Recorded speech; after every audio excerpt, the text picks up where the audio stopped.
নমস্কার, বাসন্তী রান্নাঘরে আপনাদের সবাইকে সুস্বাগত। আজকে আপনাদের জন্য নিয়ে এসেছি সম্পূর্ণ নতুন সুন্দর চমৎকার এক রন্ধন কৌশল। এই কৌশলের মাধ্যমে আপনি কিভাবে প্রেসার কুকারের সাহায্যে সহজে সোনা মুগ ডাল সেদ্ধ আর গরম ঝরঝরে সাদা ধপধপে ভাত তৈরি করতে পারবেন কয়েক মিনিটের মধ্যে ঝটপটভাবে। আর ওই সেদ্ধ সোনা মুগ ডাল দিয়েই মুহূর্তের মধ্যে বানিয়ে ফেলতে পারবেন গন্ধরাজ লেবু দিয়ে সোনা মুগের ডাল। আর এই রেসিপি থাকলে শুধু আলু ভাতে দিয়েই দুপুরের পুরো খাবারটা সবাই খেয়ে ফেলতে পারবে, আর কিছুই লাগবে না, সবার মন জয় করতে পারবেন। এই ভিডিওটি সম্পূর্ণ দেখা আর আমার চ্যানেলটিকে সাবস্ক্রাইব করার অনুরোধ রইল, কারণ আমি যে নিত্য নতুন ভিডিও বানাবো তার নোটিফিকেশন সবার আগে আপনার কাছেই যাবে। আর একটি লাইক করবেন ও কমেন্ট করবেন, আপনাদের কমেন্ট আমাদেরকে নতুন ভিডিও বানানোর উৎসাহ দেয়। আজকে রান্না করব গন্ধরাজ লেবু দিয়ে সোনা মুগের ডাল। এই গন্ধরাজ লেবু দিয়ে সোনা মুগের ডাল রান্না করার জন্য যে উপকরণগুলো লাগবে সেইগুলি হলো একটি গন্ধরাজ লেবু, 100 গ্রাম সোনা মুগের ডাল, 2টি তেজপাতা, 2টি গোটা শুকনো লঙ্কা, 1 টেবিল চামচ আদা গ্রেট করা, 1 চুটকি কালো জিরে, 1/2 চামচ গোটা জিরে, 1/2 চামচ মৌরি, 1/2 চামচ হিং, 1/2 চামচ হলুদ গুঁড়ো, 1/2 চামচ জিরে গুঁড়ো, 3 টেবিল চামচ নারকেল কোড়া। এই গন্ধরাজ লেবু দিয়ে ডাল খাওয়ার জন্য চাই গরম ভাত, তাই ডাল আর ভাত একসঙ্গেই আমি রান্না করব। সেই জন্য 1 বাটি চাল নিয়েছি, যে চালের ভাত আমরা রেগুলার খাই। সোনামুগের ডালটাকে আগে ভালো করে ভেজে নিতে হবে, তারপর ডালটাকে পরিষ্কার করে ধুতে হবে। এই চালটাকে পরিষ্কার করে ধুয়ে আধা ঘন্টা ভিজিয়ে রাখতে হবে। চলুন আপনাদেরকে সঙ্গে নিয়েই এই সোনামুগ ডালটা ভাজি। ডালটা কড়াই দিয়ে দিলাম। এই ডালটাকে খুব সুন্দরভাবে ভালো করে ভেজে নিতে হবে। যতক্ষণ একটা সুন্দর গন্ধ বেরাবে ততক্ষণ পর্যন্ত এই ডালটাকে ভাজতে হবে। সোনামুগ ডাল ভালো করে যত ভাজা হবে তার উপরে এর স্বাদটা নির্ভর করছে। তাই আপনারা সোনামুগ ডাল যখন রান্না করবেন তখন ডালটাকে আগে ভালো করে ভেজে নেবেন। এই সময় তাপমাত্রাটা লো টু মিডিয়ামে রাখবেন। ডালটা তবে অতিরিক্ত যাতে ভাজা না হয়, বেশি পরিমাণে আবার যদি ভাজা হয় তাহলে ডালটা সহজে আর সেদ্ধ হবে না। যখন একটা সুন্দর মিষ্টি গন্ধ চারিধার মম করবে সেই সময় ভাজাটাকে থামিয়ে দিতে হবে। আর ডালটাকে কন্টিনিউ নেড়ে যেতে হবে, না হলে তলারগুলো আগে বেশি ভাজা হয়ে যাবে। ডালটার হালকা করে কালার চেঞ্জ হয়েছে আর চতুর্ধারে একটা সুন্দর মিষ্টি গন্ধে ভরে গেছে। এই সময় ডালটা আমার ভাজা কমপ্লিট। এর থেকে আর বেশি ভাজা হবে না, বেশি ভাজলে ডালটা শক্ত হয়ে যাবে আর তখন সহজে সেদ্ধ হবে না।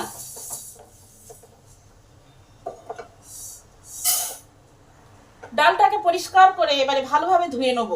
যতক্ষণ না পরিষ্কার জল হয় ততক্ষণ ডালটাকে ধুতে হবে, তাহলে ডালের মধ্যে যে জীবাণুগুলো আছে সেগুলো দূর হবে।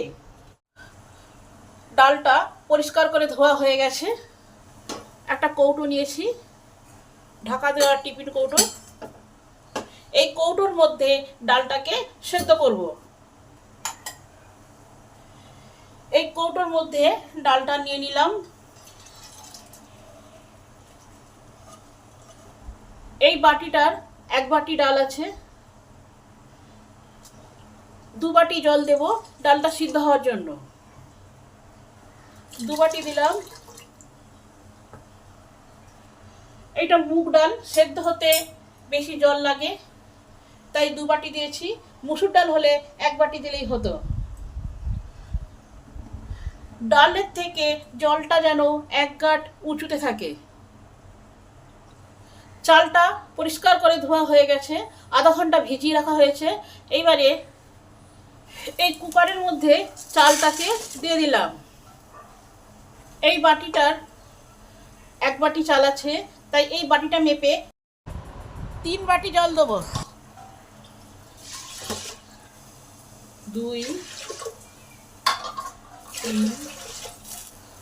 জল দেওয়া হয়ে গেছে। এবার এই কৌটোটাকে আস্তে করে প্রেসারের ভিতরে ঢুকিয়ে দিলাম।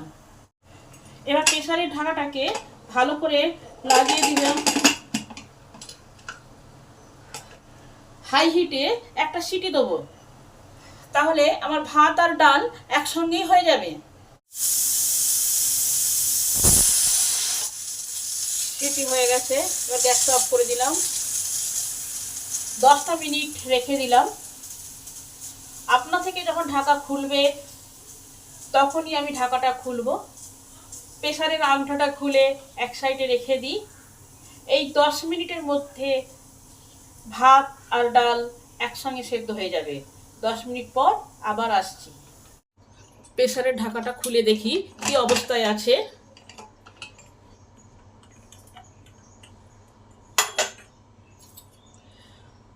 দেখতে পাচ্ছেন ভাত একদিকে আর ডাল একসঙ্গে কি সুন্দর সেদ্ধ হয়ে গেল। ডালটা যেরকম দরকার ঠিক সেভাবেই সেদ্ধ হয়েছে।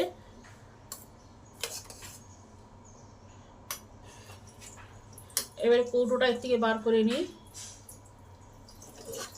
ভাতটাও দেখুন কত সুন্দর হয়ে গেছে। অনেকে আছেন ভাতের ফ্যান না ঝাড়িয়ে ভাত তারা খেতে পছন্দ করেন না। তখন কি করবেন, ফুটন্ত জল ভাতে দিয়ে দিবেন, ভালো করে হাতা দিয়ে নেড়ে দেবেন। এবার এই ভাতটায় এরকম চাপা দেবেন।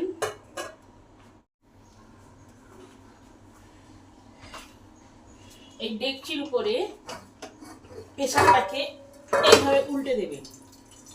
যদি স্লিপ খাওয়ার ভয় থাকে তাহলে এরকম একটা ছোট বাটি এভাবে গার্ড হিসাবে দিয়ে দিবেন, তাহলে সুন্দরভাবে ফ্যানটা ঝাড়ানো হয়ে যাবে।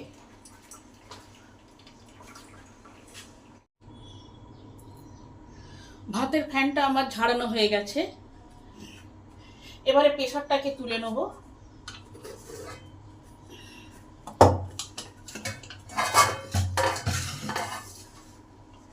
দেখুন সুন্দর ভাতের ফ্যানটা বেরিয়ে এসেছে। এবারে ভাত দেখেছেন কত সুন্দর ঝরঝরে হয়েছে। ভাতের হাঁড়ির ভাতের মতনই। যারা বলে প্রেসার কুকারে ভাতের হাঁড়ির ভাতের মতন ভাত হয় না, তারা দেখে নিন কত সুন্দর ভাতের হাঁড়ির ভাতকে হার মানিয়ে দেবে। এইভাবে ভাত রান্না করলে সময় যেমন বাঁচে, গ্যাসেরও সাশ্রয় হয়। কড়া গরম হলে কড়ায় পরিমাণ মতন তেল দেবো। 2টো লঙ্কা ভেঙে দিয়ে দিলাম, 2টো তেজপাতা সেটাও দিয়ে দিলাম, হিংটা দিয়ে দিলাম, তার সঙ্গে দিলাম মৌরি, কালো জিরে আর জিরে।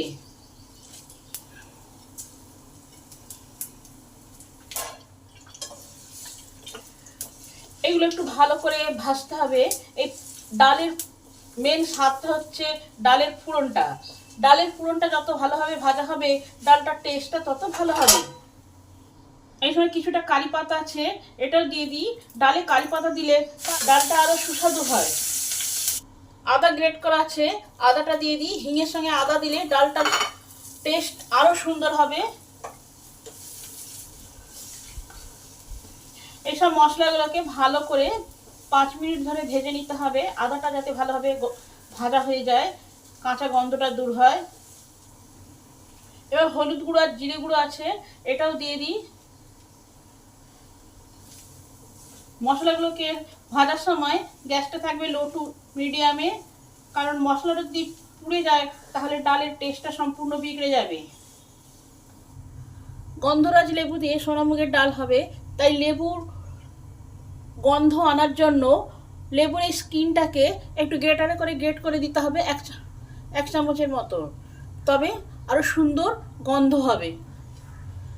একটা গ্রেটার নিয়েছি, ভালো করে গ্রেট করে দিয়ে দিই। ভালো স্কিনটাই যাতে গ্রেট হয় সেদিকে লক্ষ্য রাখতে হবে, সাদাটা দিলে তেতো লাগবে।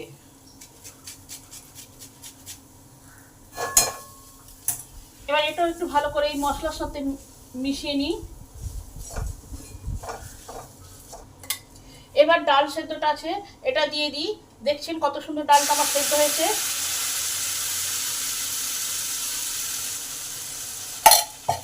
ডালটাকে এই মশলাটার সঙ্গে একটু ভালোভাবে কষে নিই, তাহলে ডালের ভেতরে মশলাটা ঢুকবে আর সুন্দর গন্ধ হবে, টেস্টও ভালো হবে। 2 মিনিট ধরে মশলার সঙ্গে একটু ভালো করে কষে নিতে হবে। 2 মিনিট আমার কষা হয়ে গেছে। এবার ডালে পরিমাণ মতন জল দিতে হবে। ডালে ফুটন্ত গরম জল দেবো, তাহলে ডালের টেস্টটা আরো সুন্দর হবে।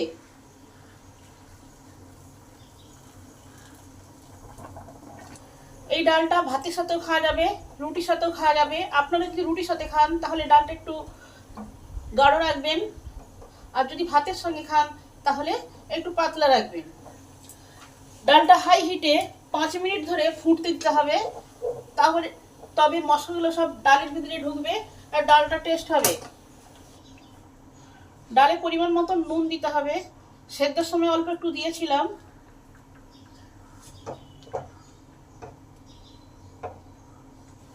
ডালের এই ফেনাগুলোকে চামচে করে করে ছেঁকে ফেলে দিতে হবে। টেস্টের ব্যালেন্স আনার জন্য ডালে কিছুটা চিনি দেবো, 1 চামচে, বেশি নয়। নারকেল কোড়াটা আছে, এই নারকেল কোড়াটা ডালে দিয়ে দিলাম।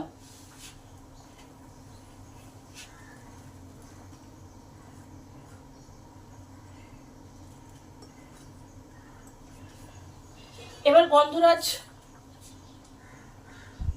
লেবুটা আছে, লেবুর রসটা দিয়ে দিই। বীজগুলো ছেঁকে দেবেন।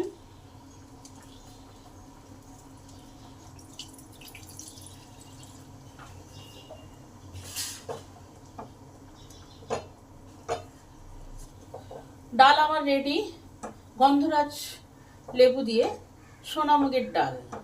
আপনারাও বাড়িতে এভাবে গন্ধরাজ লেবু দিয়ে সোনামুগের ডাল রান্না করে খেয়ে দেখবেন, গরম ভাতের সাথে। আর আলু ভাতে দিলেই খাওয়া হয়ে যাবে, আর কিছুই লাগবে না। রেসিপিটা যদি ভালো হয় তাহলে আমার চ্যানেলটাকে সাবস্ক্রাইব করবেন, লাইক করবেন, কমেন্ট করবেন, শেয়ার করবেন। ভিডিওটি সম্পূর্ণ দেখার জন্যে অসংখ্য ধন্যবাদ।